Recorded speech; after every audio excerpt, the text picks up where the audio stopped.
რამდენიმე პოლიციელი, რომელიც უბრალოდ თავში მიხავდნენ. ანუ ვერ მივხვდი რა ხდებოდა და ერთ-ერთი იმას ვიროდი, რომ რა გინდა გამიშვით. სისხლის სამართლის საქმეზე დაპატიმრებულ საბას ხვიტარიძეს ახლა ადმინისტრაციული წესითაც ასამართლებენ. კოალიცია ცვლილებებისთვის წევრმა დღეს სასამართლო დარბაზში დეტალურად გაიხსენა, როგორ გაუსწორდნენ ფიზიკურად ნიღბიანი პოლიციელები დემონსტრაციაზე. ის აქციაზე ძალისმიერი მეთოდებით დააკავეს. ხვიტარიძეზე მოძალადე ძალოვნები არ დაუსჯიათ, მაგრამ თავად ძალადობის მსხვერპლს სისტემა პოლიციელის მოთხოვნისადმი დაუმორჩილებლობას ედავება. უკვე ბოლოს ხელში მახშობდა ერთ-ერთი პოლიციელი მახშობდა და იქ კადრებში კარგად ჩანს ვიღაცა ეხვეწება რომ გაუშვით დაიხშო იმიტომ რომ უკვე ვიგუდებოდი და ვიგიშებოდი ანუ ამ ხელის საჭერით და ამ დროს უკვე შემაგდეს დაკავების მანქანას ჩემთვის საერთოდ გაუგებარი იყო რატო დამიჭირეს სანამ ყოფილიყო სამდროს მე სადაც გეტყვი ტროტუარზე იკაჭები შვილი და ჩამდა რომ ჩამდა პოლიციელმა არასდროს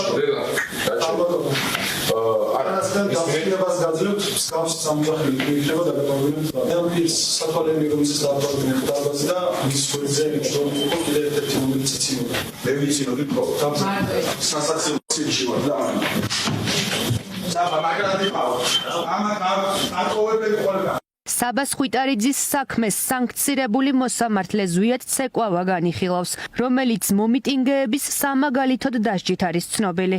დღეს მოსამართლე ცეკვავამ დაუსაბუთებელი მიზეზით დარბაზიდან გააძევა საბას მხარდამჭერები. გაფრთხილება მისცა დედას, რასაც ხმაური და მცირე დაპირისპირება მოჰყვა.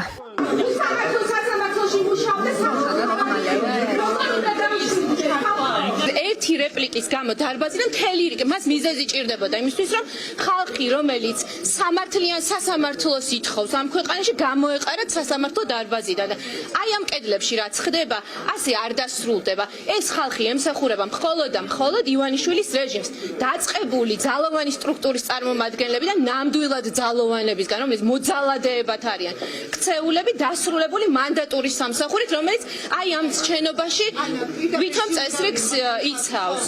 შინაგან საქმეთა სამინისტრომ პროცესზე 2 მოწმე მოიყვანა. ხვიტარიძის ინტერესების დამცველი ირწმუნება, რომ ისინი ცრუ მოწმეები იყვნენ და სასამართლოს ცრუ ჩვენება მისცეს. ადვოკატის თქმით, არ არსებობს არანაირი არსებითი მტკიცებულება, რაც მის სამართალდარღვევას დაადასტურებს და საბას წინააღმდეგ აღძრულ საქმეს რეპრესიებს უკავშირებს. უკანონო შედგენილი ოქრის საფუძველზე ითხოვდა შინაგან საქმეთა სამინისტრო პირის პასუხისმგებლობას. რა ობიექტური მტკიცებულებაც არ უნდა წარმოადგინოთ. რა სამართლებრივი შეფასებებიც არ უნდა გავაკეთოთ. მნიშვნელობა არ აქვს მსგავსი ტიპის საქმეზე. სასამართლო მაინც იღებს იმ გადაწყვეტილებას, რასაც ფაქტიურად მათ შისის თხოვს და ავალებს კიდევაც. ანუ ტანდემში მოქმედებენ ერთად ადამიანების რეპრესიებისათვის და დაშინების მცდელობისათვის. საბას ხვიტარიძის პროცესს ესწრებოდა დედა, რომელიც აცხადებს, რომ მისი შვილი რეჟიმმა უკანონოდ დაატყვევა.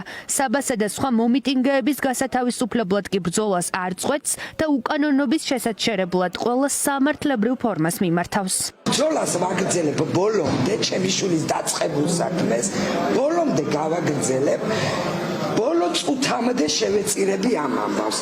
არ არსებობს რომ ჩემი შვილი რომელიც საქართველო უყვარს და ამის გულისთვის დაისაჯოს არც ერთ ვარიანტში ამის საშუალებას და ამის უფლებას არც ერთ მონას ოცნების მონა რომელიც გძნობს რომ ჰაერს უნდკავს მაინც პატიმარია სულ ყველა თითოეული მათგანი სანქცირებულმა ცეკვავამ გადაწყვეტილების გამოცხადება 27 დეკემბრისთვის გადადო. მანამდე საბას ხვიტარიძე პატიმრობაში პოლიციელის ჯანმრთელობის ხელყოფის ბრალდებით გაუშვეს. სისხლის სამართლის საქმეზე განხილვა იანვარშია ჩანიშნული.